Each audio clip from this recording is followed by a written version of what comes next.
ओम साई राम भक्तों, माँ सरस्वती के आशीर्वाद से अध्याय श्री साई चरित्र का भाग पाठ भाग 3 में लेके उपस्थित हुई हूँ। तो शुरुआत करते हैं।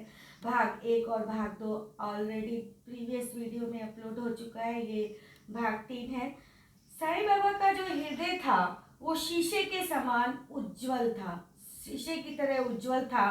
उनके श्री मुख से जो भी निकलती थी बातें वो अमृत वर्षा के समान थी, वो सिद्ध सत्य हो जाती थी। अमीर और गरीब में उन्होंने कभी भी भेद नहीं किया। वो अमीर और गरीब को एक समान मानते थे। मान और अपमान की उनको किंचित मात्र भी चिंता नहीं थी। उनका कोई मान करे या अपमान करे, उनके अंदर कोई ऐसी भावना नहीं आती थी। कोई मान कर रहा है तो अपमान कर रहा है तो बाबा ने यही इसमें शिक्षा दी कि हमें मान अपमान और इन सब चीज़ों से परे हो जाना चाहिए। इन सब चीज़ों की हमको चिंता नहीं करनी चाहिए। किसने मेरा मान किया, किसने अपमान किया। बाबा इन चीज़ों से बिल्कुल विरक्त थे। वे निर्भय होकर संभाषण करते, भांति भांति के लोगों से मिलते जुलते रहते थे। नर्तकियों के समान वो नृत्य भी करते थे। बाबा कभी ध्यान मग्न हो जाते थे। जब ध्यान मग्न हो जाते थे ईश्वर में, जब वो एकदम लीन हो जाते थे तो वो नाचने भी लगते थे।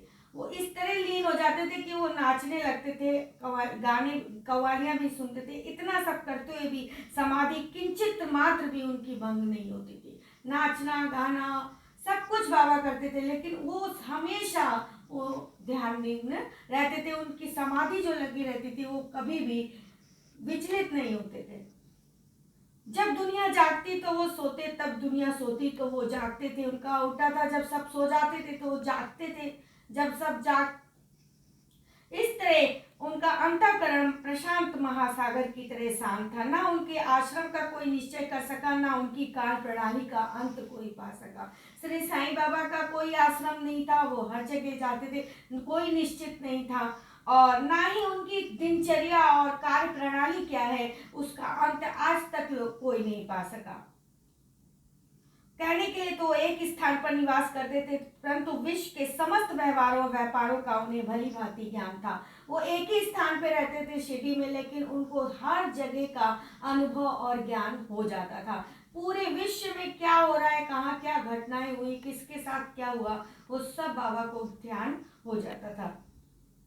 उनका दरबार रंगी निराला था। वे प्रतिदिन अनेक कीर्तनतियां करते थे, परंतु उनकी अखंड शांति किंचित मात्र भी विचलित नहीं होती थी। वो बहुत सारी किंवदंतियां रोजमर्रा की जीवन शैली में आते थे, क्योंकि वो कहते थे हमने पृथ्वी पर जन्म लिया है तो हम इन्हीं शैलियों में वो घुल मिल जाते थे। लेकिन उनका जो ध्यान मग्न और समाधि थी, जो उनकी जो वो ध्यान निमग्न रहते थे, वो कभी भी उससे वो विचलित नहीं होते थे।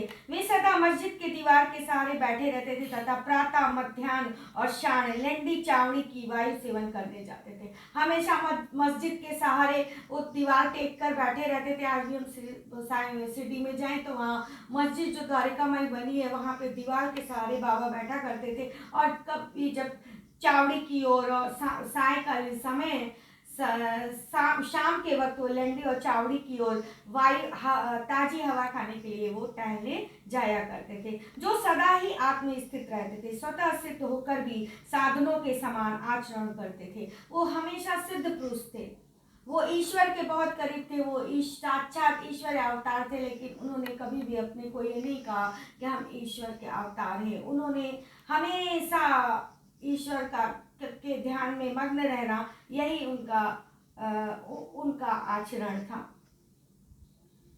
उनको सबको सदा सुख पहुंचाया, उन्होंने सबको सुख पहुंचाया। ऐसे श्री साईं बाबा श्री चरणों का स्पर्श शिरडी पावन बन गई। तो शिरडी वासी यही कहते हैं कि साईं बाबा ने के चरण जिस दिन शिरडी में पड़े सबको उन्होंने सुख दिया।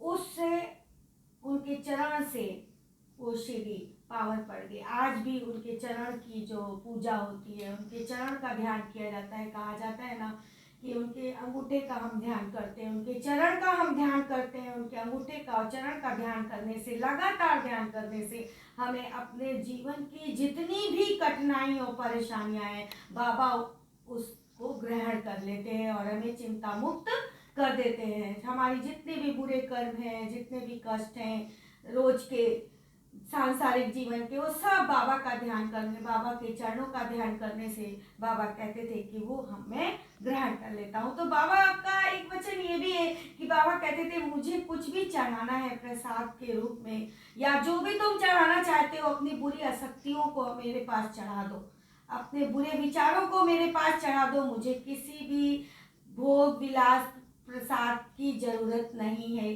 सिर्फ मुझे अपनी आसक्तियों को, बुरे विचारों को चढ़ा दो, और उसके एवज में अपने विचारों को शुद्ध करो। जहाँ पर मेरा निवास है, जहाँ पर भगवान श्री हरि स्वयं निवास करते हैं। ऐसा बाबा श्री साईं बाबा कहते थे कि मुझे किसी भी चीज़ की आवश्यकता नहीं है, मैं तो भक्तों के प्रेम वश में खींचा चला आता हूँ।